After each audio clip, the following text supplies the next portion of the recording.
श्रीनारायण हृदय स्तोत्रम् विनियोगः। ओम अस्य श्रीनारायण हृदय स्तोत्र महामन्त्रस्य भार्गव ऋषिः अनुष्टुप् छन्दः लक्ष्मीनारायणो देवता नारायण प्रीत्यर्थे जपे विनियोगः। अथ ध्यानम् उद्यदादित्य शङ्काशं पीतवासं चतुर्भुजं शङ्खचक्र गदापाणिं ध्याये लक्ष्मीपतिं हरिं त्रैलोक्याधार चक्रं तदुपरि कमठं तत्र चानन्तभोगी तन्मध्ये भूमिपद्माङ्कुशशिखरदलं कर्णिकाभूतमेरुं तत्रत्यं शान्तमूर्तिं मणिमयमुकुटं कुण्डलोद्भासिताङ्गं लक्ष्मीनारायणाख्यं सरसिजनयनं सन्ततं चिन्तयामः। ॐ नारायणः परं ज्योतिरात्मा नारायणः परः नारायणः परं ब्रह्म नारायण नमोऽस्तुते नारायणः परो देवो धाता नारायणः परः नारायणः परो धाता नारायण नमोऽस्तुते नारायणः परं धाम ध्यानं नारायणः परः नारायण परो धर्मो नारायण नमोऽस्तुते नारायणः परो देवो विद्या नारायणः परः विश्वं नारायणः साक्षान् नारायण नमोऽस्तुते नारायणाद्विधिर्जातो जातो नारायणाद्भवः जातो नारायणादिन्द्रो नारायण नमोऽस्तुते रविर्नारायणस्तेजः चन्द्रो नारायणो महः वह्निर्नारायणः साक्षात् नारायण नमोऽस्तुते नारायण उपास्यः स्यात् गुरुर्नारायणः परः नारायणः परो बोधो नारायण नमोऽस्तुते नारायणः फलं मुख्यं सिद्धिर्नारायणः सुखं हरिर्नारायणः शुद्धिर्नारायण नमोऽस्तुते निगमावेदितानन्त कल्याण गुणवारिधे नारायण नमस्तेस्तु नरकार्णवतारक जन्म मृत्यु जरा व्याधि पारतन्त्र्यादिभिः सदा दोषैरस्पृष्टरूपाय नारायण नमोऽस्तुते वेदशास्त्रार्थ विज्ञान साध्य भक्तेकगोचर नारायण नमस्तेस्तु मामुद्धर भवार्णवात् नित्यानंद महोदार परात्पर जगत्पते नारायण नमस्तेस्तु मोक्ष साम्राज्यदायिने आब्रह्मस्तंभ पर्यंत मखिलात्म महाश्रय सर्वभूतात्म भूतात्मन् नारायण नमोऽस्तुते पालिताशेष लोकाय पुण्यश्रवण कीर्तन नारायण नमस्तेस्तु प्रलयोदकशायिने निरस्त सर्वदोषाय भक्त्यादि गुणदायिने नारायण नमस्तेस्तु त्वां विना नहि मे गतिः धर्मार्थ काम मोक्षाख्य पुरुषार्थ प्रदायिने नारायण नमस्तेस्तु पुनस्तेस्तु नमो नमः नारायण त्वमेवासि दहराख्ये हृदि स्थितः प्रेरिता प्रेर्यमाणानां त्वया प्रेरितमानसः त्वदाज्ञां शिरसा कृत्वा भजामि जनपावनं नानोपासनमार्गाणां भवकृद भावबोधकः भावार्थकृद भवातीतो भवसौख्यप्रदो मम त्वन्मायामोहितं विश्वं त्वयैव परिकल्पितं त्वदधिष्ठानमात्रेण सा वै सर्वार्थकारिणी त्वमेव तां पुरस्कृत्य मम कामान् समर्थय न मे त्वदन्यस्त्रातास्ति त्वदन्यन्न हि दैवतं त्वदन्यं न हि जानामि पालकं पुण्यवर्धनं यावत् सांसारिको भावो मनस्थो भावनात्मकः तावत् स्थितिर्भवेत् साध्या सर्वदा सर्वदा विभो पापिनामहमेकाग्रो दयालूनां त्वमग्रणीः दयनीयो मदन्योऽस्ति तव कोत्र जगत्त्रये त्वयाहं नैव सृष्टश्चेत् न स्यात्तव दयालुता आमयो वा न सृष्टिश्चेत् दोषधस्य वृथोदयः पापसङ्गपरिश्रान्तः पापात्मा पापरूपधृक् त्वदन्यः कोत्र पापेभ्यः त्रातास्ति जगति तले त्वमेव माता च पिता त्वमेव बन्धुश्च सखा त्वमेव विद्या द्रविणं त्वमेव सर्वं मम देव प्रार्थनादशकं चैव मूलाष्टकमतः परं यः पठेत् शृणुयात् नित्यं तस्य लक्ष्मीः स्थिरा भवेत् नारायणस्य हृदयं सर्वाभीष्टफलप्रदं लक्ष्मीहृदयकं स्तोत्रं यदि चेतद्विना कृतं तत्सर्वं निष्फलं प्रोक्तं लक्ष्मीः क्रुध्यति सर्वदा एतत् संकलितं स्तोत्रं सर्वाभीष्टफलप्रदं जपेत् संकलितं कृत्वा सर्वाभीष्टमवाप्नुयात् नारायणस्य हृदयं आदौ जप्त्वा ततः परं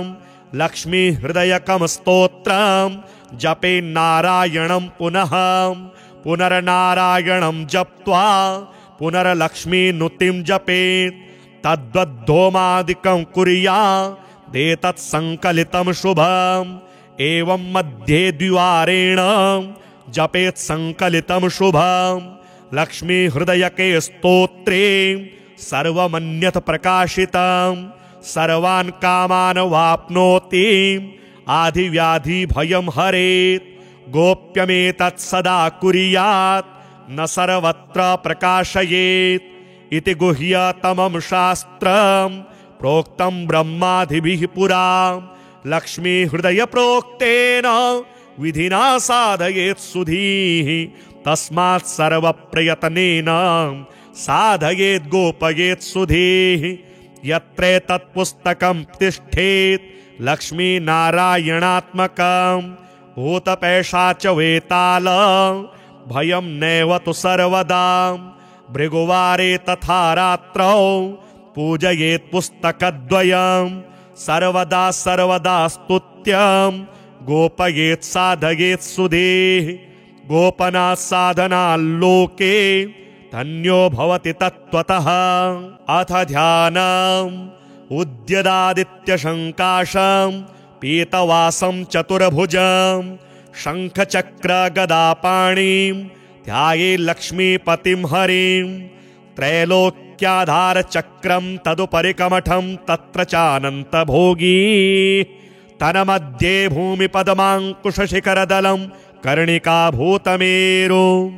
तत्रत्यं शान्तमूर्तिं मणिमयमुकुटं कुण्डलोद्भासिताङ्गं लक्ष्मीनारायणाख्यं सरसिजनयनं सन्ततं चिन्तयामः ॐ नारायणः परं ज्योतिरात्मा नारायणः परः नारायणः परं ब्रह्म नारायण नमोऽस्तुते नारायणः परो देवो धाता नारायणः परः नारायणः परो धाता नारायण नमोऽस्तुते नारायणः परं धाम ध्यानं नारायणः परः नारायण परो धर्मो नारायण नमोऽस्तुते नारायणः परो देवो विद्या नारायणः परः विश्वं नारायणः साक्षान् नारायण नमोऽस्तुते नारायणाद्विधिर्जातो जातो नारायणाद्भवः जातो नारायणादिन्द्रो नारायण नमोऽस्तुते रविर्नारायणस्तेजः चन्द्रो नारायणो महः वह्निर्नारायणः साक्षात् नारायण नमोऽस्तुते नारायण उपास्यः स्यात् गुरुर्नारायणः परः नारायणः परो बोधो नारायण नमोऽस्तुते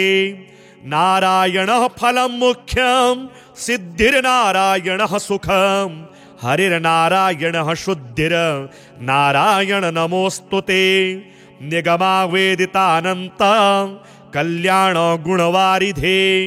नारायण नमस्तेस्तु नरकारणवतारक जन्म मृत्यु जरा व्याधि पारतन्त्र्यादिभिः सदा दोषैरस्पृष्टरूपाय नारायण नमोऽस्तुते वेदशास्त्रार्थ विज्ञान साध्य भक्तेकगोचर नारायण नमस्तेस्तु मामुद्धर भवार्णवात् नित्यानंद महोदार परात्पर जगत्पते नारायण नमस्तेस्तु मोक्ष साम्राज्यदायिने आब्रह्मस्तंभ पर्यंत मखिलात्म महाश्रय सर्वभूतात्म भूतात्मन् नारायण नमोस्तुते पालिताशेष लोकाय पुण्यश्रवण कीर्तन नारायण नमस्तेस्तु प्रलयोदकशायिने निरस्त सर्वदोषाय भक्त्यादि गुणदायिने नारायण नमस्तेस्तु त्वां विना नहि मे गतिः धर्मार्थ काम मोक्षाख्य पुरुषार्थ प्रदायिने नारायण नमस्तेस्तु पुनस्तेस्तु नमो नमः नारायण त्वमेवासि दहराख्ये हृदि स्थितः प्रेरिता प्रेर्यमाणानां त्वया प्रेरितमानसः त्वदाज्ञां शिरसा कृत्वा भजामि जनपावनं नानोपासन मार्गाणां भवकृद भावबोधकः भावार्थकृद भवातीतो भवसौख्यप्रदो मम त्वन्माया मोहितं विश्वं त्वयैव परिकल्पितं त्वदधिष्ठानमात्रेण सा वै सर्वार्थकारिणी त्वमेव तां पुरस्कृत्य मम कामान् समर्थय न मे त्वदन्यस्त्रातास्ति त्वदन्यन्न हि दैवतं त्वदन्यं न हि जानामि पालकं पुण्यवर्धनं यावत् सांसारिको भावो मनस्थो भावनात्मकः तावत् स्थितिर्भवेत् साध्या सर्वदा सर्वदा विभो पापिनामहमेकाग्रो दयालूनां त्वमग्रणीः दयनीयो मदन्योऽस्ति तव कोत्र जगत्त्रये त्वयाहं नैव सृष्टश्चेत् न स्यात् तव दयालुता आमयो वा न सृष्टिश्चेत् दोषधस्य वृथोदयः पापसङ्गपरिश्रान्तः पापात्मा पापरूपधृक् त्वदन्यः कोत्र पापेभ्यः त्रातास्ति जगतीतले त्वमेव माता च पिता त्वमेव बन्धुश्च सखा त्वमेव विद्या द्रविणं त्वमेव सर्वं मम देव प्रार्थनादशकं चैव मूलाष्टकमतः परं यः पठेत् शृणुयात् नित्यं तस्य लक्ष्मीः स्थिरा भवेत् नारायणस्य हृदयं सर्वाभीष्टफलप्रदं लक्ष्मीहृदयकं स्तोत्रं यदि चेतद्विना कृतं तत्सर्वं निष्फलं प्रोक्तं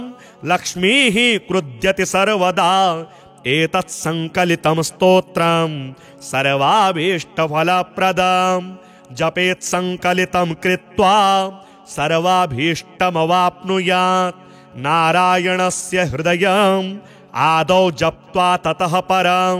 लक्ष्मीहृदयकं स्तोत्रं जपेन्नारायणं पुनः पुनर्नारायणं जप्त्वा पुनर्लक्ष्मीनुतिं जपेत् तद्वद्धोमादिकं कुर्यादेतत् संकलितं शुभम् एवं मध्ये द्विवारेण जपेत् संकलितं शुभम् लक्ष्मीहृदयके स्तोत्रे सर्वमन्यत् प्रकाशितं सर्वान् कामान् वाप्नोति आधिव्याधि भयं हरेत् गोप्यमेतत् सदा कुर्यात् न सर्वत्र प्रकाशयेत् इति गुह्यतमं शास्त्रं प्रोक्तं ब्रह्मादिभिः पुरा लक्ष्मीहृदय प्रोक्तेन विधिना साधयेत् सुधीः तस्मात् सर्वप्रयत्नेन साधयेत् गोपयेत् सुधीः यत्रेतत्पुस्तकं तिष्ठेत् लक्ष्मीनारायणात्मकम् भूतपैशाच वेताल भयं नैव तु सर्वदा भृगुवारे तथा रात्रौ पूजयेत् पुस्तकद्वयं सर्वदा सर्वदा स्तुत्यं गोपयेत् साधयेत् सुधीः गोपनात् साधनाल्लोके धन्यो भवति तत्त्वतः अथ ध्यानम् उद्यदादित्यशङ्काशं पीतवासं चतुर्भुजं शङ्खचक्रगदापाणिं ध्यायेत् लक्ष्मीपतिं हरिं त्रैलोक्याधारचक्रं तदुपरि तत्र चानन्तभोगी तन्मध्ये भूमिपद्माङ्कुशशिखरदलं कर्णिकाभूतमेरुं तत्रत्यं शान्तमूर्तिं मणिमयमुकुटं कुण्डलोद्भासिताङ्गं लक्ष्मीनारायणाख्यं सरसिजनयनं सन्ततं चिन्तयामः ॐ नारायणः परं ज्योति प्रात्मा नारायणः परः नारायणः परं ब्रह्म नारायण नमोऽस्तुते नारायणः परो देवो धाता नारायणः परः नारायणः परो धाता नारायण नमोऽस्तुते नारायणः परं धाम ध्यानं नारायणः परः नारायण परो धर्मो नारायण नमोऽस्तुते नारायणः परो देवो विद्या नारायणः परः विश्वं नारायणः साक्षान् नारायण नमोऽस्तुते नारायणाद्विधिर्जातो जातो नारायणाद्भवः जातो नारायणादिन्द्रो नारायण नमोऽस्तुते रविर्नारायणस्तेजः चन्द्रो नारायणो महः वह्निर्नारायणः साक्षात् नारायण नमोऽस्तुते नारायण उपास्यः स्यात् गुरुर्नारायणः परः नारायणः परो बोधो नारायण नमोऽस्तुते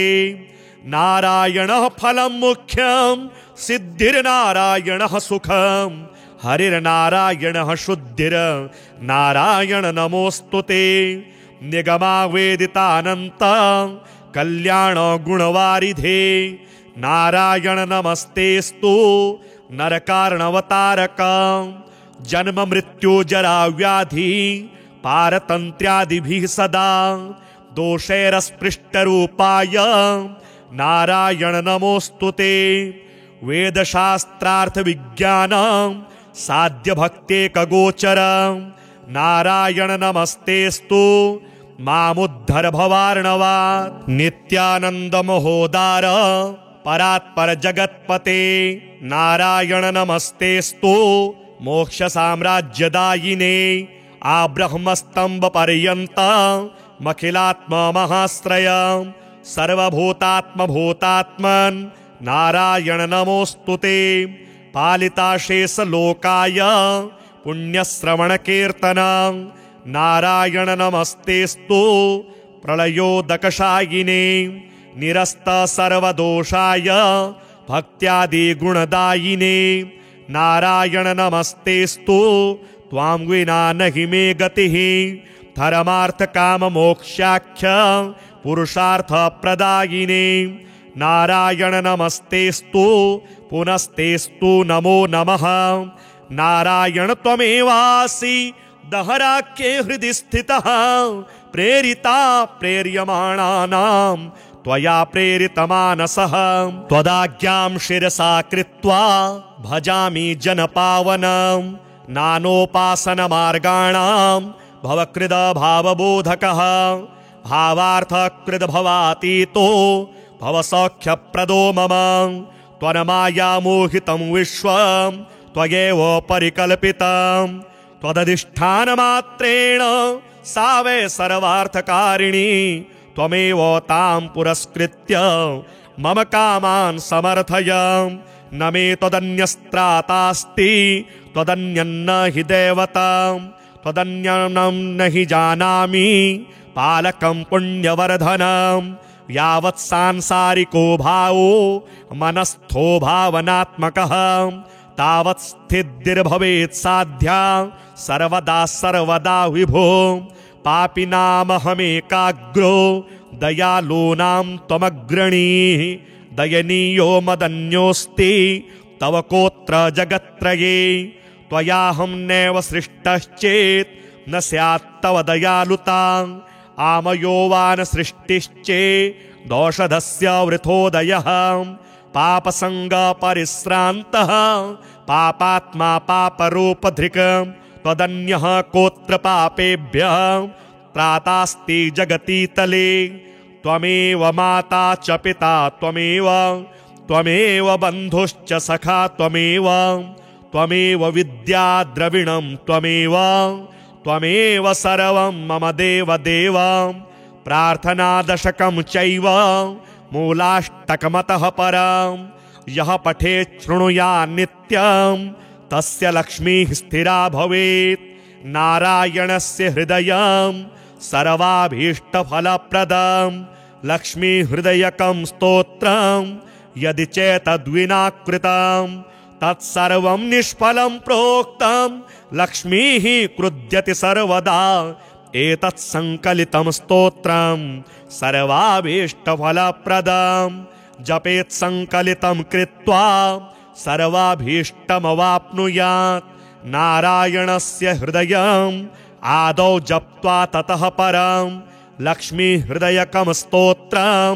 जपेन्नारायणं पुनर्नारायणं जप्त्वा पुनर्लक्ष्मीनुतिं जपेत् तद्वद्धोमादिकं कुर्यादेतत् संकलितं शुभम् एवं मध्ये द्विवारेण जपेत् संकलितं शुभम् लक्ष्मीहृदयके स्तोत्रे सर्वमन्यत् प्रकाशितं सर्वान् कामान् वाप्नोति आधिव्याधि भयं हरेत् गोप्यमेतत् सदा कुर्यात् न सर्वत्र प्रकाशयेत् इति गुह्यतमं शास्त्रं प्रोक्तं ब्रह्मादिभिः पुरा लक्ष्मीहृदय प्रोक्तेन विधिना साधयेत् सुधीः तस्मात् सर्वप्रयत्नेन साधयेत् गोपयेत् सुधीः यत्रेतत् पुस्तकं तिष्ठेत् लक्ष्मीनारायणात्मकं भूतपैशाच वेताल भयं नैव तु सर्वदा भृगुवारे तथा रात्रौ पूजयेत् पुस्तकद्वयं सर्वदा स्तुत्यं गोपयेत् साधयेत् सुधीः गोपनात् साधनाल्लोके धन्यो भवति तत्त्वतः अथ ध्यानम् उद्यदादित्यशङ्काशं पीतवासं चतुर्भुजं शङ्खचक्रगदापाणिं ध्यायेत् लक्ष्मीपतिं हरिं त्रैलोक्याधारचक्रं तदुपरिकमठं तत्र चानन्तभोगी तन्मध्ये भूमिपद्माङ्कुशशिखरदलं कर्णिकाभूतमेरुं तत्रत्यं शान्तमूर्तिं मणिमयमुकुटं कुण्डलोद्भासिताङ्गं लक्ष्मीनारायणाख्यं सरसिजनयनं सन्ततं चिन्तयामः ॐ नारायणः परं ज्योति प्रात्मा नारायणः परः नारायणः परं ब्रह्म नारायण नमोऽस्तुते नारायणः परो देवो धाता नारायणः परः नारायणः परो धाता नारायण नमोऽस्तुते नारायणः परं धाम ध्यानं नारायणः परः नारायण परो धर्मो नारायण नमोऽस्तुते नारायणः परो देवो विद्या नारायणः परः विश्वं नारायणः साक्षान् नारायण नमोऽस्तुते नारायणाद्विधिर्जातो जातो नारायणाद्भवः जातो नारायणादिन्द्रो नारायण नमोऽस्तुते रविर्नारायणस्तेजः चन्द्रो नारायणो महः वह्निर्नारायणः साक्षात् नारायण नमोऽस्तुते नारायण उपास्यः स्यात् गुरुर्नारायणः परः नारायणः परो बोधो नारायण नमोस्तुते। नारायणः फलं मुख्यं सिद्धिर्नारायणः सुखं हरिर्नारायणः शुद्धिर् नारायण नमोस्तुते। निगमावेदितानन्त कल्याण गुणवारिधे नारायण नमस्तेस्तु नरकारणवतारक। जन्म मृत्यु जरा व्याधि पारतन्त्र्यादिभिः सदा दोषैरस्पृष्टरूपाय नारायण नमोस्तुते। वेदशास्त्रार्थ विज्ञान साध्य भक्तेकगोचर नारायण नमस्तेस्तु मामुद्धर भवार्णवात्। नित्यानंद महोदार परात्पर जगत्पते नारायण नमस्तेस्तु मोक्ष साम्राज्यदायिने। आब्रह्मस्तंभ पर्यन्तमखिलात्म महाश्रय सर्वभूतात्म भूतात्मन् नारायण नमोस्तुते। पालिताशेष लोकाय पुण्यश्रवण कीर्तन नारायण नमस्तेस्तु प्रलयोदकशायिने। निरस्त सर्वदोषाय भक्त्यादि गुणदायिने नारायण नमस्तेस्तु त्वां विना नहि मे गतिः। धर्मार्थ काम मोक्षाख्य पुरुषार्थ प्रदायिने नारायण नमस्तेस्तु पुनस्तेस्तु नमो नमः। नारायण त्वमेवासि दहराख्ये हृदि स्थितः प्रेरिता प्रेर्यमाणानां त्वया प्रेरितमानसः। त्वदाज्ञां शिरसा कृत्वा भजामि जनपावनं नानोपासनमार्गाणां भवकृद भावबोधकः। भावार्थकृद भवातीतो भवसौख्यप्रदो मम। त्वन्मायामोहितं विश्वं त्वयैव परिकल्पितं त्वदधिष्ठानमात्रेण सा वै सर्वार्थकारिणी। त्वमेव तां पुरस्कृत्य मम कामान् समर्थय। न मे त्वदन्यस्त्रातास्ति त्वदन्यन्न हि दैवतं त्वदन्यं न हि जानामि पालकं पुण्यवर्धनं। यावत् सांसारिको भावो मनस्थो भावनात्मकः तावत् स्थितिर्भवेत् साध्या सर्वदा सर्वदा विभो। पापिनामहमेकाग्रो दयालूनां त्वमग्रणीः। दयनीयो मदन्योऽस्ति तव कोत्र जगत्त्रये। त्वयाहं नैव सृष्टश्चेत् न स्यात् तव दयालुता। आमयो वा न सृष्टिश्चेत् दोषधस्य वृथोदयः। पापसंग परिश्रान्तः पापात्मा पापरूपधृक्। त्वदन्यः कोत्र पापेभ्यः त्रातास्ति जगतीतले। त्वमेव माता च पिता त्वमेव बन्धुश्च सखा त्वमेव विद्या द्रविणं त्वमेव सर्वं मम देव। प्रार्थनादशकं चैव मूलाष्टकमतः परं यः पठेत् शृणुयात् नित्यं तस्य लक्ष्मीः स्थिरा भवेत्। नारायणस्य हृदयं सर्वाभीष्टफलप्रदं लक्ष्मी हृदयकं स्तोत्रं यदि चेतद्विना कृतं तत्सर्वं निष्फलं प्रोक्तं। लक्ष्मीः क्रुध्यति सर्वदा एतत् संकलितं स्तोत्रं सर्वाभीष्टफलप्रदं। जपेत् संकलितं कृत्वा सर्वाभीष्टमवाप्नुयात्। नारायणस्य हृदयं आदौ जप्त्वा ततः परं लक्ष्मी हृदयकं स्तोत्रं जपेन्नारायणं पुनः। पुनर्नारायणं जप्त्वा पुनर्लक्ष्मीनुतिं जपेत्। तद्वद्धोमादिकं कुर्यादेतत् संकलितं शुभम्। एवं मध्ये द्विवारेण जपेत् संकलितं शुभम्। लक्ष्मी हृदयके स्तोत्रे सर्वमन्यत् प्रकाशितं। सर्वान् कामान् वाप्नोति आधिव्याधि भयं हरेत्। गोप्यमेतत् सदा कुर्यात् न सर्वत्र प्रकाशयेत्। इति गुह्यतमं शास्त्रं प्रोक्तं ब्रह्मादिभिः पुरा लक्ष्मी हृदय प्रोक्तेन विधिना साधयेत् सुधीः तस्मात् सर्वप्रयत्नेन साधयेत् गोपयेत् सुधीः यत्रे तत्पुस्तकं तिष्ठेत् लक्ष्मी नारायणात्मकं भूतपैशाच वेताल भयं नैव तु सर्वदा भृगुवारे तथा रात्रौ पूजयेत् पुस्तकद्वयं सर्वदा सर्वदा स्तुत्यं गोपयेत् साधयेत् सुधीः गोपनात् साधनाल्लोके धन्यो भवति तत्त्वतः अथ ध्यानम् उद्यदादित्यशङ्काशं पीतवासं चतुर्भुजं शङ्खचक्रगदापाणिं ध्यायेत् लक्ष्मीपतिं हरिं त्रैलोक्याधारचक्रं तदुपरि कमठं तत्र चानन्तभोगी तन्मध्ये भूमिपद्माङ्कुशशिखरदलं कर्णिकाभूतमेरुं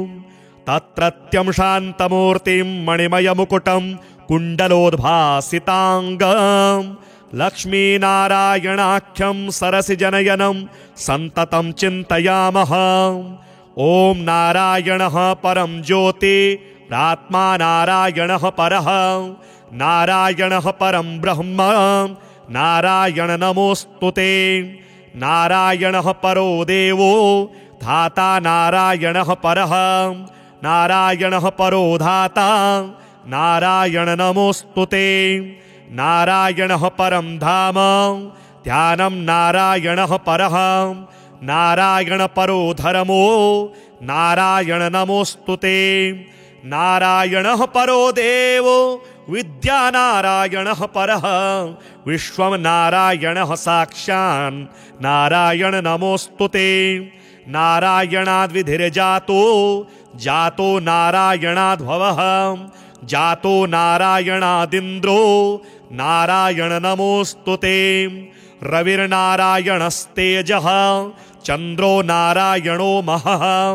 वह्निर्नारायणः साक्षात् नारायण नमोऽस्तुते नारायण उपास्यः स्यात् गुरुर्नारायणः परः नारायणः परो बोधो नारायण नमोऽस्तुते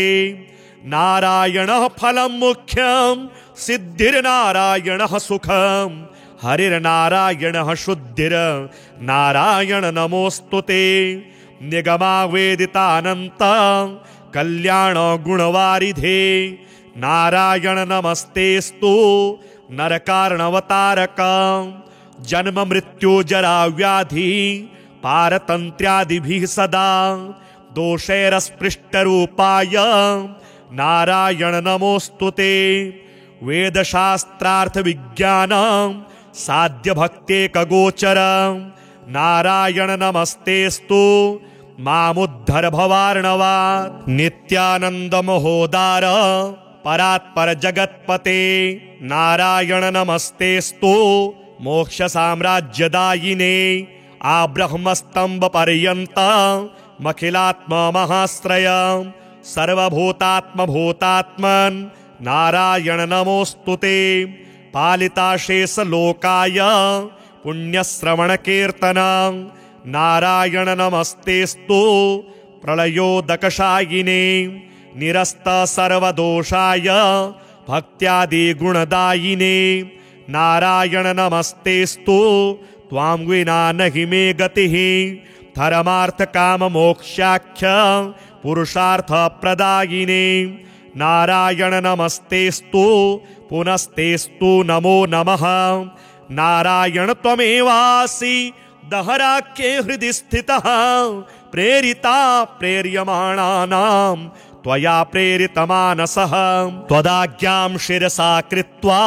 भजामि जनपावनं नानोपासन मार्गाणां भवकृद भावबोधकः भावार्थकृद भवातीतो भवसौख्यप्रदो मम त्वन्माया मोहितं विश्वं त्वयैव परिकल्पितं त्वदधिष्ठानमात्रेण सा वै सर्वार्थकारिणी त्वमेव तां पुरस्कृत्य मम कामान् समर्थय न मे त्वदन्यस्त्रातास्ति त्वदन्यन्न हि देवताम् त्वदन्यनं न हि जानामि पालकं पुण्यवर्धनम् यावत् सांसारिको भावो मनस्थो भावनात्मकः तावत् स्थितिर्भवेत् साध्या सर्वदा सर्वदा विभो पापिनामहमेकाग्रो दयालूनां त्वमग्रणीः दयनीयो मदन्योऽस्ति तव कोत्र जगत्त्रये त्वयाहं नैव सृष्टश्चेत् न स्यात् तव दयालुता आमयो वा न सृष्टिश्चेत् दोषधस्य वृथोदयः पापसङ्गपरिश्रान्तः पापात्मा पापरूपधृक् त्वदन्यः कोत्र पापेभ्यः त्रातास्ति जगति तले त्वमेव माता च पिता त्वमेव बन्धुश्च सखा त्वमेव विद्या द्रविणं त्वमेव सर्वं मम देव प्रार्थनादशकं चैव मूलाष्टकमतः परं यः पठेत् शृणुयात् नित्यं तस्य लक्ष्मीः स्थिरा भवेत् नारायणस्य हृदयं सर्वाभीष्टफलप्रदं लक्ष्मीहृदयकं स्तोत्रं यदि चेतद्विना कृतं तत्सर्वं निष्फलं प्रोक्तं लक्ष्मीः क्रुध्यति सर्वदा एतत् संकलितं स्तोत्रं सर्वाभीष्टफलप्रदं जपेत् संकलितं कृत्वा सर्वाभीष्टमवाप्नुयात् नारायणस्य हृदयम् आदौ जप्त्वा ततः परं लक्ष्मी हृदयकं स्तोत्रं जपे नारायणं पुनर्नारायणं जप्त्वा पुनर्लक्ष्मीनुतिं जपेत् तद्वद्धोमादिकं कुर्यादेतत् संकलितं शुभम् एवं मध्ये द्विवारेण जपेत् संकलितं शुभम् लक्ष्मी हृदयके स्तोत्रे सर्वमन्यत् प्रकाशितं सर्वान् कामान् वाप्नोति आधिव्याधि भयं हरेत् गोप्यमेतत् सदा कुर्यात् न सर्वत्र प्रकाशयेत् इति गुह्यतमं शास्त्रं प्रोक्तं ब्रह्मादिभिः पुरा लक्ष्मी हृदय प्रोक्तेन विधिना साधयेत् सुधीः तस्मात् सर्वप्रयत्नेन साधयेत् गोपयेत् सुधीः यत्रेतत् पुस्तकं तिष्ठेत् लक्ष्मीनारायणात्मकं भूतपैशाच वेताल भयं नैव तु सर्वदा भृगुवारे तथा रात्रौ पूजयेत् पुस्तकद्वयं सर्वदा सर्वदा स्तुत्यं गोपयेत् साधयेत् सुधीः गोपनात् साधनाल्लोके धन्यो भवति तत्त्वतः अथ ध्यानम् उद्यदादित्यशङ्काशं पीतवासं चतुर्भुजं शङ्खचक्रगदापाणिं ध्यायेत् लक्ष्मीपतिं हरिं त्रैलोक्याधारचक्रं तदुपरि तत्र चानन्तभोगी तन्मध्ये भूमिपद्माङ्कुशशिखरदलं कर्णिकाभूतमेरुं तत्रत्यं शान्तमूर्तिं मणिमयमुकुटं कुण्डलोद्भासिताङ्गं लक्ष्मीनारायणाख्यं सरसिजनयनं सन्ततं चिन्तयामः ॐ नारायणः परं ज्योतिरात्मा नारायणः परः नारायणः परं ब्रह्म नारायण नमोऽस्तुते नारायणः परो देवो धाता नारायणः परः नारायणः परो धाता नारायण नमोऽस्तुते नारायणः परं धाम ध्यानं नारायणः परः नारायण परो धर्मो नारायण नमोऽस्तुते नारायणः परो देवो विद्या नारायणः परः विश्वं नारायणः साक्षान् नारायण नमोऽस्तुते नारायणाद्विधिर्जातो जातो नारायणाद्भवः जातो नारायणादिन्द्रो नारायण नमोऽस्तुते रविर्नारायणस्तेजः चन्द्रो नारायणो महः वह्निर्नारायणः साक्षात् नारायण नमोऽस्तुते। नारायण उपास्यः स्यात् गुरुर्नारायणः परः नारायणः परो बोधो नारायण नमोऽस्तुते। नारायणः फलं मुख्यं सिद्धिर्नारायणः सुखं हरिर्नारायणः शुद्धिर्नारायण नमोऽस्तुते। निगमावेदितानन्त कल्याण गुणवारिधे नारायण नमस्तेस्तु नरकारणवतारक। जन्म मृत्यु जरा व्याधि पारतन्त्र्यादिभिः सदा दोषैरस्पृष्टरूपाय नारायण नमोऽस्तुते। वेदशास्त्रार्थ विज्ञान साध्य भक्तेकगोचर नारायण नमस्तेस्तु मामुद्धर भवार्णवात्। नित्यानंद महोदार परात्पर जगत्पते नारायण नमस्तेस्तु मोक्ष साम्राज्यदायिने। आब्रह्मस्तंभ पर्यंत मखिलात्मा महाश्रय सर्वभूतात्म भूतात्मन् नारायण नमोऽस्तुते। पालिताशेष लोकाय पुण्यश्रवण कीर्तन नारायण नमस्तेस्तु प्रलयोदकशायिने। निरस्त सर्वदोषाय भक्त्यादि गुणदायिने नारायण नमस्तेस्तु त्वां विना नहि मे गतिः। धर्मार्थ काम मोक्षाख्य पुरुषार्थ प्रदायिने नारायण नमस्तेस्तु पुनस्तेस्तु नमो नमः। नारायण त्वमेवासि दहराख्ये हृदि स्थितः प्रेरिता प्रेर्यमाणानां त्वया प्रेरितमानसः। त्वदाज्ञां शिरसा कृत्वा भजामि जनपावनं नानोपासनमार्गाणां भवकृद भावबोधकः। भावार्थकृद भवातीतो भवसौख्यप्रदो मम। त्वन्मायामोहितं विश्वं त्वयैव परिकल्पितं। त्वदधिष्ठानमात्रेण सा वै सर्वार्थकारिणी। त्वमेव तां पुरस्कृत्य मम कामान् समर्थय। न मे त्वदन्यस्त्रातास्ति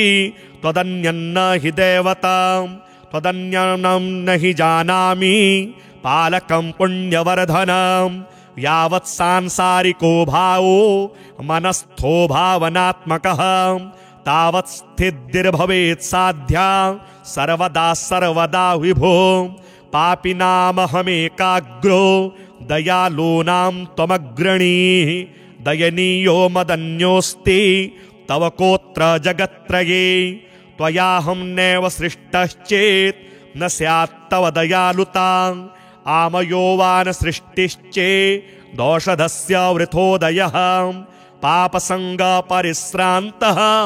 पापात्मा पापरूपधृक्। त्वदन्यः कोत्र पापेभ्यः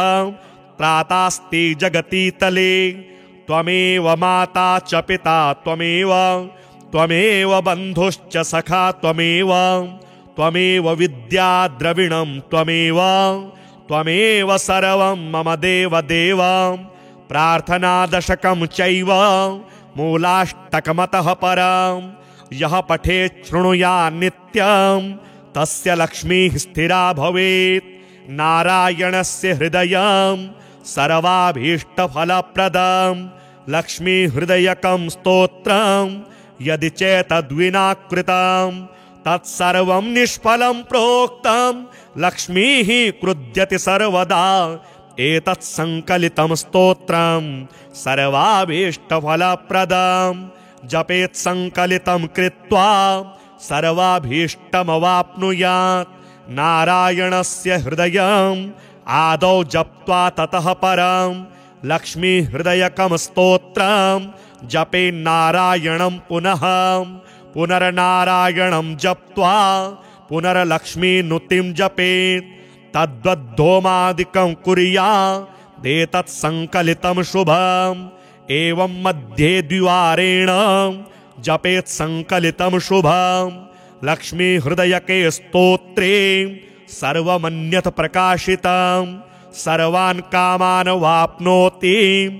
आधिव्याधि भयं हरेत् गोप्यमेतत् सदा कुर्यात् न सर्वत्र प्रकाशयेत् इति गुह्यतमं शास्त्रं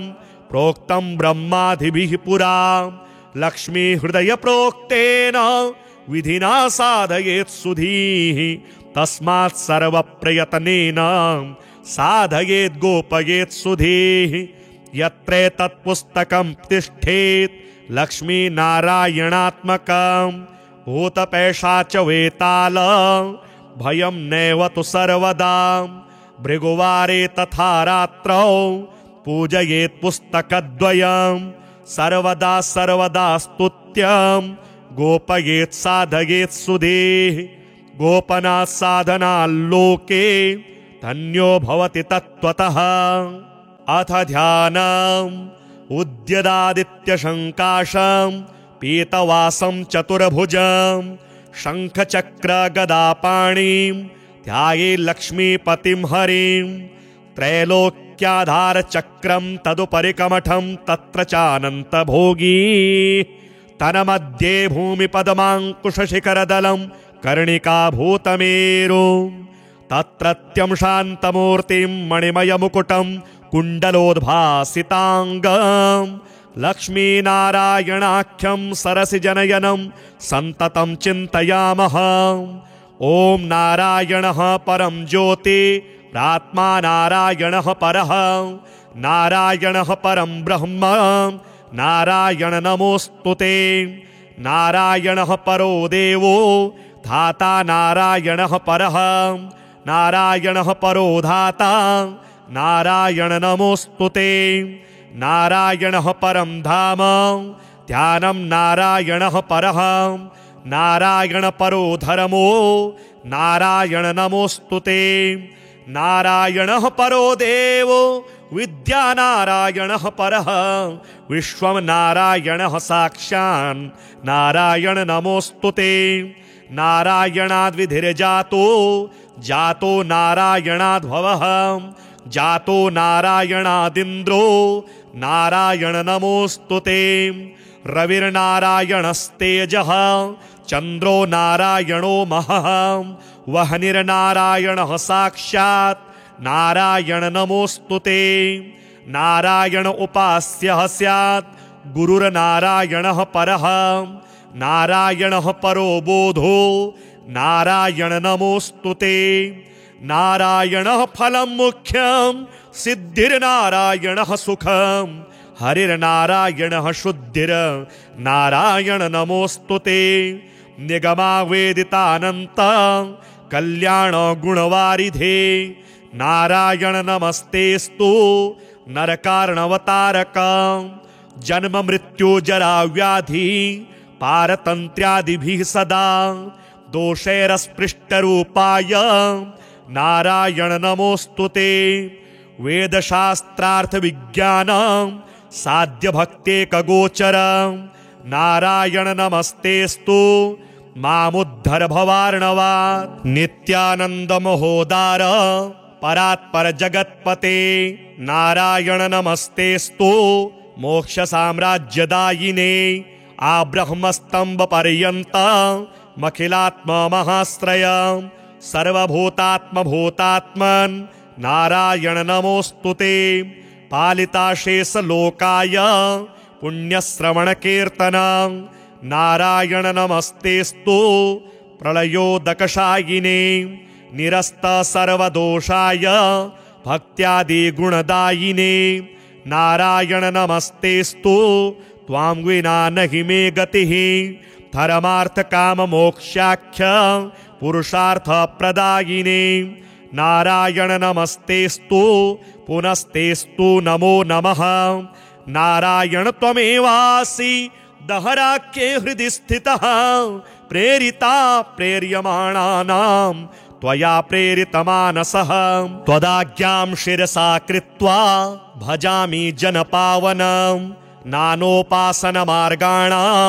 भवकृद भावबोधकः भावार्थकृद भवातीतो भवसौख्यप्रदो मम त्वन्माया मोहितं विश्वं त्वयैव परिकल्पितं त्वदधिष्ठानमात्रेण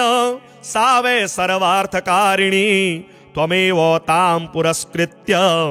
मम कामान् समर्थय न मे त्वदन्यस्त्रातास्ति त्वदन्यन्न हि देवतां त्वदन्यं न हि जानामि पालकं पुण्यवर्धनं यावत् सांसारिको भावो मनस्थो भावनात्मकः तावत् स्थितिर्भवेत् साध्या सर्वदा सर्वदा विभो पापिनामहमेकाग्रो दयालूनां त्वमग्रणीः दयनीयो मदन्योऽस्ति तव कोत्र जगत्त्रये त्वयाहं नैव सृष्टश्चेत् न स्यात् तव दयालुता आमयो वा न सृष्टिश्चेत् दोषधस्य वृथोदयः पापसङ्गपरिश्रान्तः पापात्मा पापरूपधृक् त्वदन्यः कोत्र पापेभ्यः त्रातास्ति जगति तले त्वमेव माता च पिता त्वमेव बन्धुश्च सखा त्वमेव विद्या द्रविणं त्वमेव सर्वं मम देव प्रार्थनादशकं चैव मूलाष्टकमतः परं यः पठेत् शृणुयात् नित्यं तस्य लक्ष्मीः स्थिरा भवेत् नारायणस्य हृदयं सर्वाभीष्टफलप्रदं लक्ष्मीहृदयकं स्तोत्रं यदि चेतद्विना कृतं तत्सर्वं निष्फलं प्रोक्तं लक्ष्मीः क्रुध्यति सर्वदा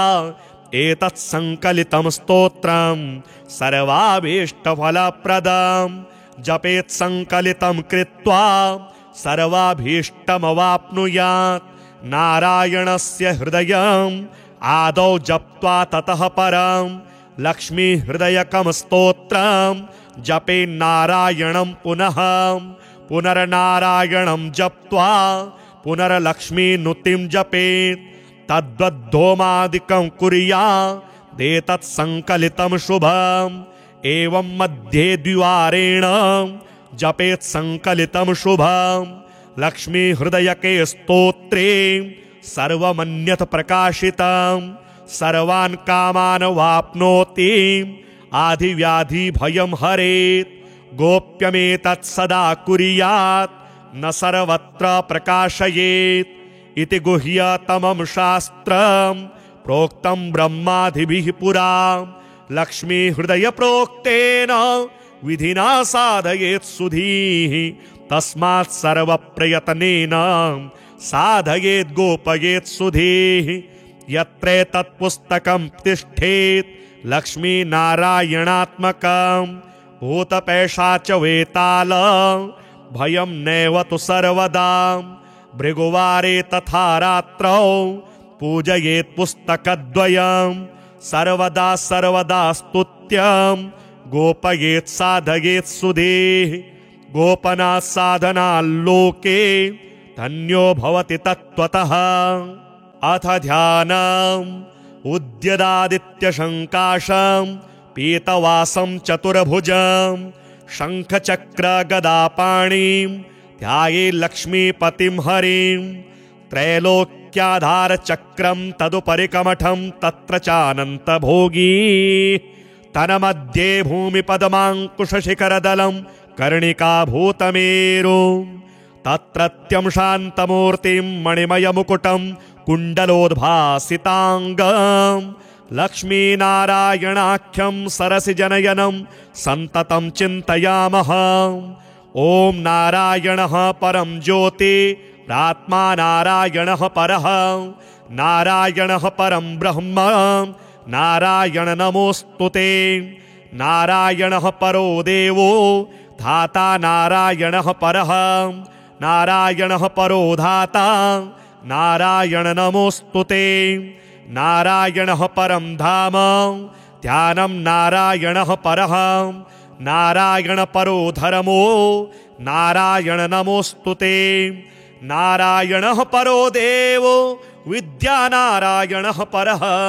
विश्वं नारायणः साक्षान् नारायण नमोऽस्तुते नारायणाद्विधिर्जातो जातो नारायणाद्भवः जातो नारायणादिन्द्रो नारायण नमोऽस्तु ते रविर्नारायणस्तेजः चन्द्रो नारायणो महः वह्निर्नारायणः साक्षात् नारायण नमोऽस्तु ते नारायण उपास्यः स्यात् गुरुर्नारायणः परः नारायणः परो बोधो नारायण नमोऽस्तु ते नारायणः फलं मुख्यं सिद्धिर्नारायणः सुखं हरिर्नारायणः शुद्धिर्नारायण नमोऽस्तु ते निगमावेदितानन्त कल्याण गुणवारिधे नारायण नमस्तेस्तु नरकार्णवतारक जन्म मृत्यु जरा व्याधि पारतन्त्र्यादिभिः सदा दोषैरस्पृष्टरूपाय नारायण नमोऽस्तु ते वेदशास्त्रार्थ विज्ञान साध्य भक्तेकगोचर नारायण नमस्तेस्तु मामुद्धर भवार्णवात् नित्यानंद महोदार परात्पर जगत्पते नारायण नमस्तेस्तु मोक्ष साम्राज्यदायिने आब्रह्मस्तंभ पर्यंत मखिलात्मा महाश्रय सर्वभूतात्म भूतात्मन् नारायण नमोऽस्तु ते पालिताशेष लोकाय पुण्यश्रवण कीर्तन नारायण नमस्तेस्तु प्रलयोदकशायिने निरस्त सर्वदोषाय भक्त्यादि गुणदायिने नारायण नमस्तेस्तु त्वां विना नहि मे गतिः धर्मार्थ काम मोक्षाख्य पुरुषार्थ प्रदायिने नारायण नमस्तेस्तु पुनस्तेस्तु नमो नमः नारायण त्वमेवासि दहराख्ये हृदि स्थितः प्रेरिता प्रेर्यमाणानां त्वया प्रेरितमानसः त्वदाज्ञां शिरसा कृत्वा भजामि जनपावनं नानोपासनमार्गाणां भवकृद भावबोधकः भावार्थकृद भवातीतो भवसौख्यप्रदो मम त्वन्मायामोहितं विश्वं त्वयैव परिकल्पितं त्वदधिष्ठानमात्रेण सा वै सर्वार्थकारिणी त्वमेव तां पुरस्कृत्य मम कामान् समर्थय न मे त्वदन्यस्त्रातास्ति त्वदन्यन्न हि दैवतं त्वदन्यं न हि जानामि पालकं पुण्यवर्धनं यावत् सांसारिको भावो मनस्थो भावनात्मकः तावत् स्थितिर्भवेत् साध्या सर्वदा सर्वदा विभो पापिनामहमेकाग्रो दयालूनां त्वमग्रणीः दयनीयो मदन्योऽस्ति तव कोत्र जगत्त्रये त्वयाहं नैव सृष्टश्चेत् न स्यात् तव दयालुता आमयो वा न सृष्टिश्चेत् दोषधस्य वृथोदयः पापसंग परिश्रान्तः पापात्मा पापरूपधृक् त्वदन्यः कोत्र पापेभ्यः त्रातास्ति जगति तले त्वमेव माता च पिता त्वमेव बन्धुश्च सखा त्वमेव विद्या द्रविणं त्वमेव सर्वं मम देव देव प्रार्थनादशकं चैव मूलाष्टकमतः परं यः पठेत् शृणुयात् नित्यं तस्य लक्ष्मीः स्थिरा भवेत् नारायणस्य हृदयं सर्वाभीष्टफलप्रदं लक्ष्मीहृदयकं स्तोत्रं यदि चेतद्विना कृतं तत्सर्वं निष्फलं प्रोक्तं लक्ष्मीः क्रुध्यति सर्वदा एतत् संकलितं स्तोत्रं सर्वाभीष्टफलप्रदं जपेत् संकलितं कृत्वा सर्वाभीष्टमवाप्नुयात् नारायणस्य हृदयं आदौ जप्त्वा ततः परं लक्ष्मी हृदयकं स्तोत्रं जपेन्नारायणं पुनः पुनर्नारायणं जप्त्वा पुनर्लक्ष्मीनुतिं जपेत् तद्वद्धोमादिकं कुर्यात् एतत् संकलितं शुभं एवं मध्ये द्विवारेण जपेत् संकलितं शुभं लक्ष्मी हृदयके स्तोत्रे सर्वमन्यत् प्रकाशितं सर्वान् कामान् वाप्नोति आधिव्याधि भयं हरेत् गोप्यमेतत् सदा कुर्यात् न सर्वत्र प्रकाशयेत् इति गुह्यतमं शास्त्रं प्रोक्तं ब्रह्मादिभिः पुरा लक्ष्मी हृदय प्रोक्तेन विधिना साधयेत् सुधीः तस्मात् सर्वप्रयत्नेन साधयेत् गोपयेत् सुधीः यत्र तत्पुस्तकं तिष्ठेत् लक्ष्मी नारायणात्मकं भूतपैशाच वेताल भयं नैव तु सर्वदा भृगुवारे तथा रात्रौ पूजयेत् पुस्तकद्वयं सर्वदा सर्वदा स्तुत्यं गोपयेत् साधयेत् सुधीः गोपनात् साधनाल्लोके धन्यो भवति तत्त्वतः अथ ध्यानम् उद्यदादित्यशङ्काशं पीतवासं चतुर्भुजं शङ्खचक्रगदापाणिं ध्याये लक्ष्मीपतिं हरिं त्रैलोक्याधारचक्रं तदुपरि कमठं तत्र चानन्तभोगी तन्मध्ये भूमिपद्माङ्कुशशिखरदलं कर्णिकाभूतमेरुं तत्रत्यं शान्तमूर्तिं मणिमयमुकुटं कुण्डलोद्भासिताङ्गं लक्ष्मीनारायणाख्यं सरसिजनयनं सन्ततं चिन्तयामः ॐ नारायणः परं ज्योति प्रात्मा नारायणः परः नारायणः परं ब्रह्म नारायण नमोऽस्तुते नारायणः परो देवो धाता नारायणः परः नारायणः परो धाता नारायण नमोऽस्तुते नारायणः परं धाम ध्यानं नारायणः परः नारायण परो धर्मो नारायण नमोऽस्तुते नारायणः परो देवो विद्या नारायणः परः विश्वं नारायणः साक्षान् नारायण नमोऽस्तुते नारायणाद्विधिर्जातो जातो नारायणाद्भवः जातो नारायणादिन्द्रो नारायण नमोऽस्तुते रविर्नारायणस्तेजः चन्द्रो नारायणो महः वह्निर्नारायणः साक्षात् नारायण नमोऽस्तुते नारायण उपास्यः स्यात् गुरुर्नारायणः परः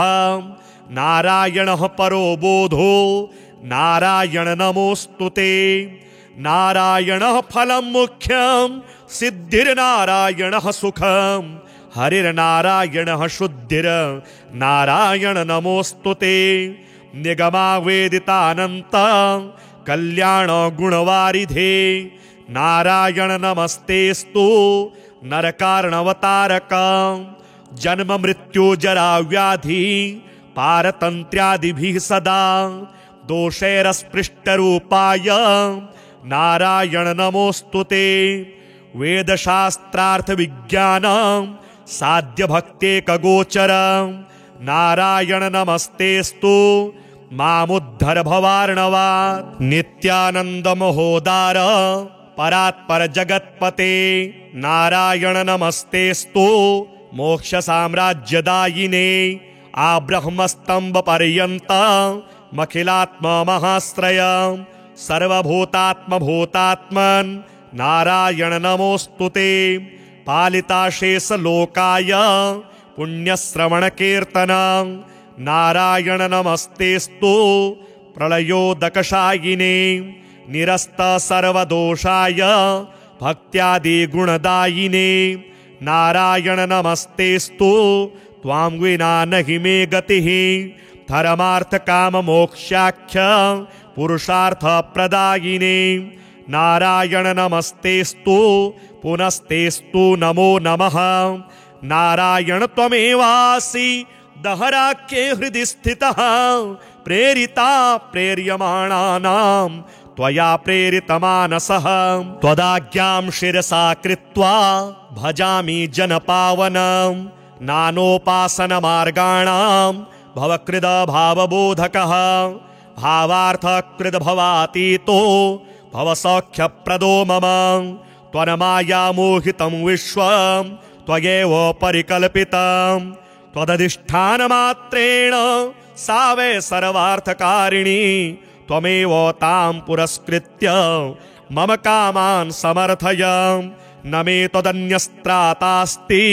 त्वदन्यन्न हि देवतां त्वदन्यनं न हि जानामि पालकं पुण्यवर्धनं यावत् सांसारिको भावो मनस्थो भावनात्मकः तावत् स्थितिर्भवेत् साध्या सर्वदा सर्वदा विभो पापिनामहमेकाग्रो दयालूनां त्वमग्रणीः दयनीयो मदन्योऽस्ति तव कोत्र जगत्त्रये त्वयाहं नैव सृष्टश्चेत् न स्यात् तव दयालुता आमयो वा न सृष्टिश्चेत् दोषधस्य वृथोदयः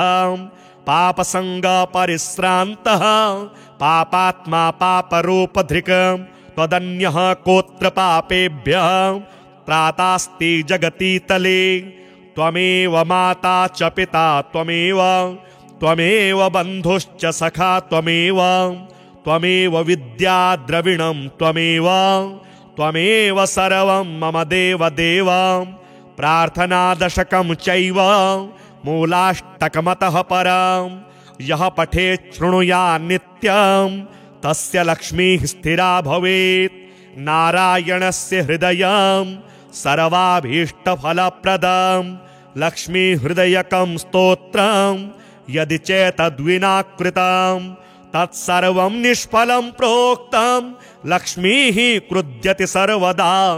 एतत् संकलितं स्तोत्रं सर्वाभीष्टफलप्रदं जपेत् संकलितं कृत्वा सर्वाभीष्टमवाप्नुयात् नारायणस्य हृदयम् आदौ जप्त्वा ततः परं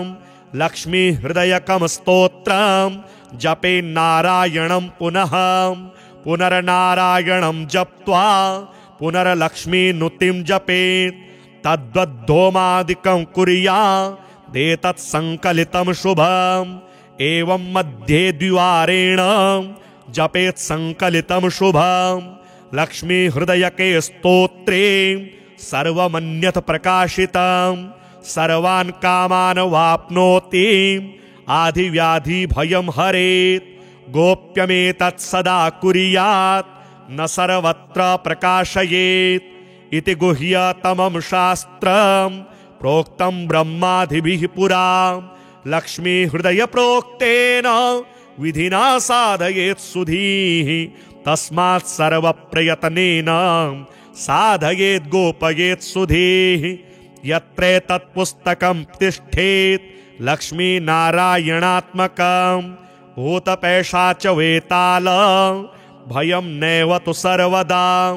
भृगुवारे तथा रात्रौ पूजयेत् पुस्तकद्वयं सर्वदा सर्वदा स्तुत्यं गोपयेत् साधयेत् सुधीः गोपनात् साधनाल्लोके धन्यो भवति तत्त्वतः अथ ध्यानम् उद्यदादित्यशङ्काशं पीतवासं चतुर्भुजं शङ्खचक्रगदापाणिं ध्यायेत् लक्ष्मीपतिं हरिं त्रैलोक्याधारचक्रं तदुपरिकमठं तत्र चानन्तभोगी तन्मध्ये भूमिपद्माङ्कुशशिखरदलं कर्णिकाभूतमेरुं तत्रत्यं शान्तमूर्तिं मणिमयमुकुटं कुण्डलोद्भासिताङ्गं लक्ष्मीनारायणाख्यं सरसिजनयनं सन्ततं चिन्तयामः ॐ नारायणः परं ज्योति प्रात्मा नारायणः परः नारायणः परं ब्रह्म नारायण नमोऽस्तुते नारायणः परो देवो धाता नारायणः परः नारायणः परो धाता नारायण नमोऽस्तुते नारायणः परं धाम ध्यानं नारायणः परः नारायण परो धर्मो नारायण नमोऽस्तुते नारायणः परो देवो विद्यानारायणः परः विश्वं नारायणः साक्षान् नारायण नमोऽस्तुते। नारायणाद्विधिर्जातो जातो नारायणाद्भवः जातो नारायणादिन्द्रो नारायण नमोऽस्तुते। रविर्नारायणस्तेजः चन्द्रो नारायणो महः वह्निर्नारायणः साक्षात् नारायण नमोऽस्तुते। नारायण उपास्यः स्यात् गुरुर्नारायणः परः नारायणः परो बोधो नारायण नमोऽस्तुते। नारायणः फलं मुख्यं सिद्धिर्नारायणः सुखं हरिर्नारायणः शुद्धिर्नारायण नमोऽस्तुते। निगमावेदितानन्त कल्याण गुणवारिधे नारायण नमस्तेस्तु नरकार्णवतारक। जन्म मृत्यु जरा व्याधि पारतन्त्र्यादिभिः सदा दोषैरस्पृष्टरूपाय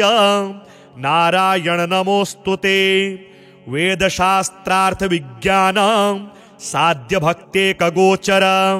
नारायण नमस्तेस्तु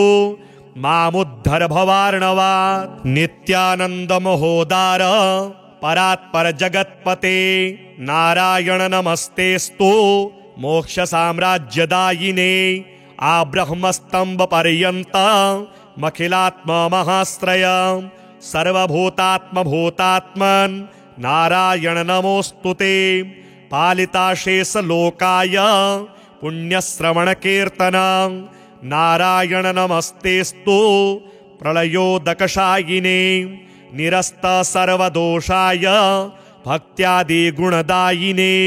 नारायण नमस्तेस्तु त्वां विना नहि मे गतिः। धर्मार्थ काम मोक्षाख्य पुरुषार्थ प्रदायिने नारायण नमस्तेस्तु पुनस्तेस्तु नमो नमः। नारायण त्वमेवासि दहराख्ये हृदि स्थितः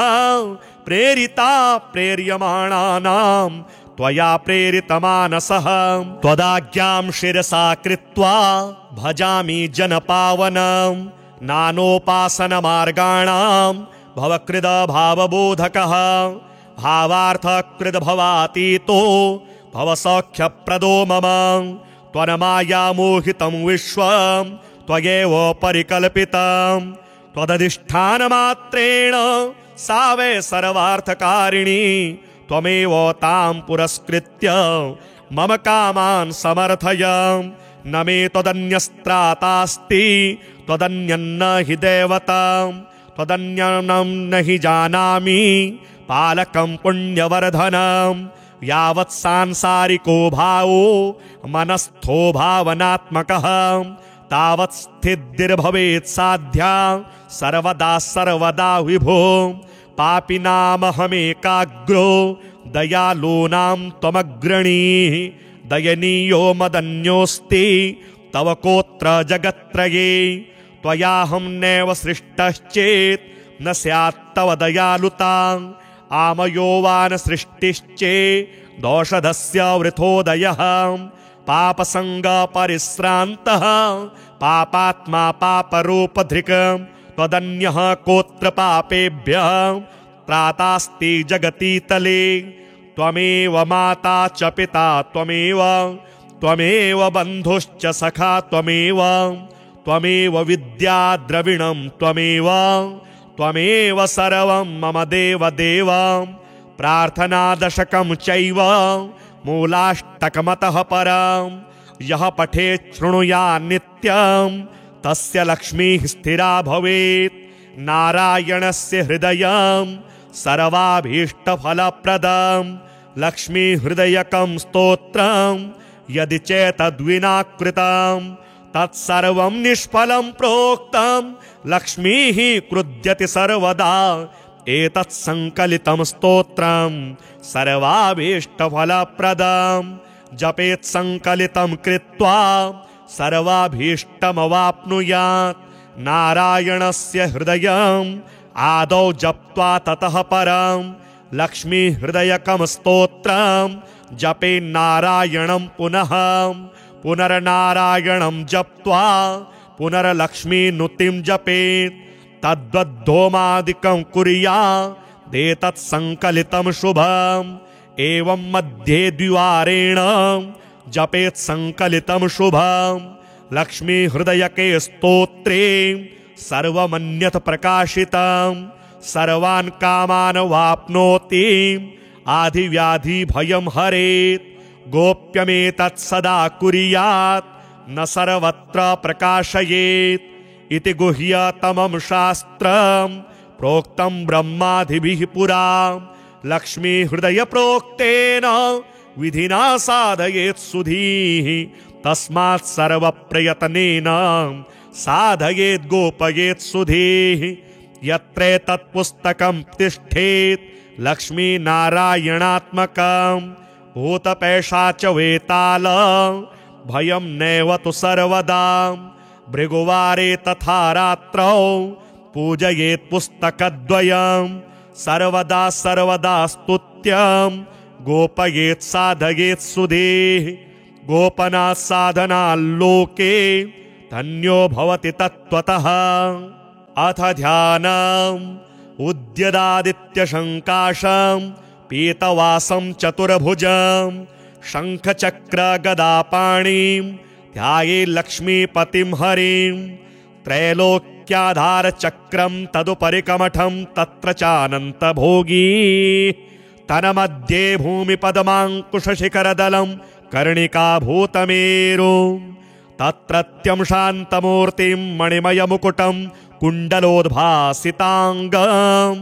लक्ष्मीनारायणाख्यं सरसिजनयनं सन्ततं चिन्तयामः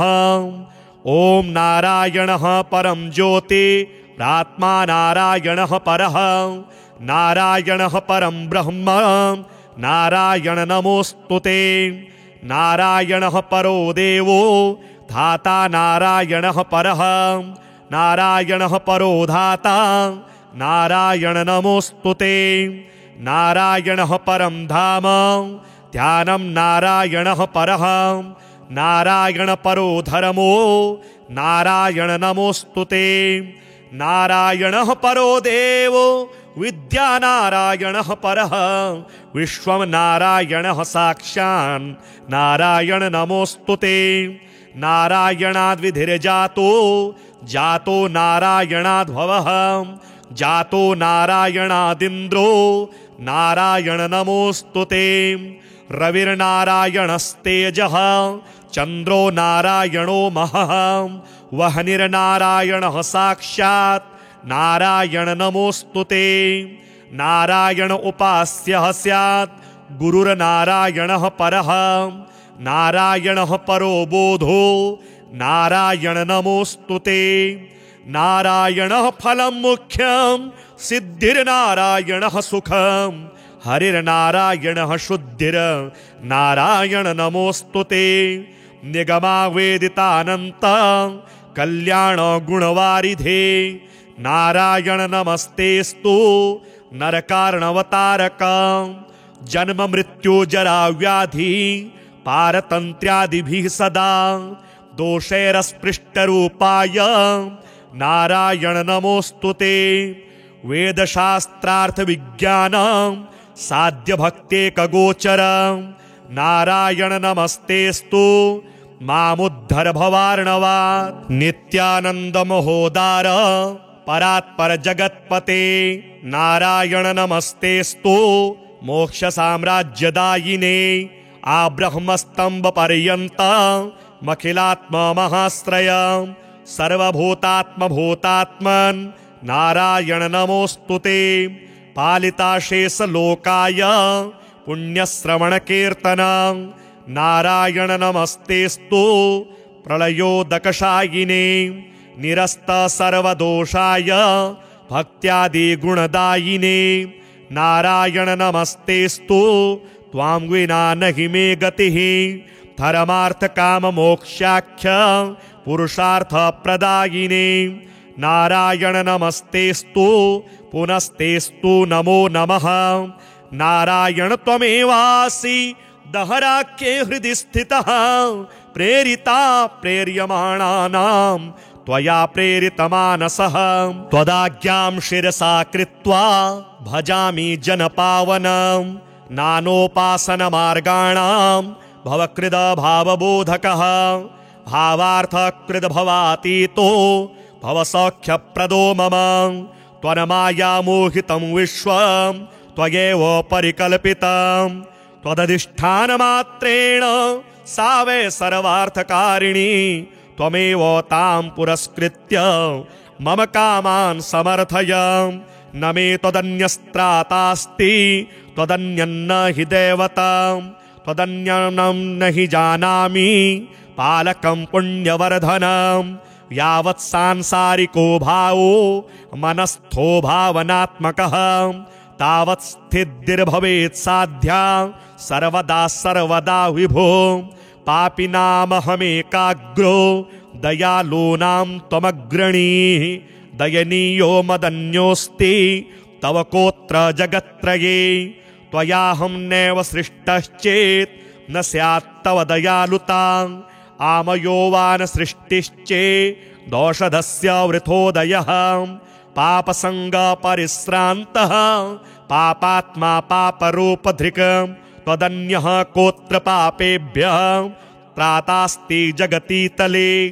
त्वमेव माता च पिता त्वमेव बन्धुश्च सखा त्वमेव विद्या द्रविणं त्वमेव सर्वं मम देव प्रार्थनादशकं चैव मूलाष्टकमतः परं यः पठेत् शृणुयात् नित्यं तस्य लक्ष्मीः स्थिरा भवेत् नारायणस्य हृदयं सर्वाभीष्टफलप्रदं लक्ष्मीहृदयकं स्तोत्रं यदि चेतद्विना कृतं तत्सर्वं निष्फलं प्रोक्तं लक्ष्मीः क्रुध्यति सर्वदा एतत् संकलितं स्तोत्रं सर्वाभीष्टफलप्रदं जपेत् संकलितं कृत्वा सर्वाभीष्टमवाप्नुयात् नारायणस्य हृदयम् आदौ जप्त्वा ततः परं लक्ष्मीहृदयकं स्तोत्रं जपेन्नारायणं पुनर्नारायणं जप्त्वा पुनर्लक्ष्मीनुतिं जपेत् तद्वद्धोमादिकं कुर्यादेतत् संकलितं शुभम् एवं मध्ये द्विवारेण जपेत् संकलितं शुभम् लक्ष्मीहृदयके स्तोत्रे सर्वमन्यत् प्रकाशितं सर्वान् कामान् वाप्नोति आधिव्याधिभयं हरेत् गोप्यमेतत् सदा कुर्यात् न सर्वत्र प्रकाशयेत् इति गुह्यतमं शास्त्रं प्रोक्तं ब्रह्मादिभिः पुरा लक्ष्मीहृदय प्रोक्तेन विधिना साधयेत् सुधीः तस्मात् सर्वप्रयत्नेन साधयेत् गोपयेत् सुधीः यत्रेतत् पुस्तकं तिष्ठेत् लक्ष्मीनारायणात्मकं भूतपैशाच वेताल भयं नैव तु सर्वदा भृगुवारे तथा रात्रौ पूजयेत् पुस्तकद्वयं सर्वदा स्तुत्यं गोपयेत् साधयेत् सुधीः गोपनात् साधनाल्लोके धन्यो भवति तत्त्वतः।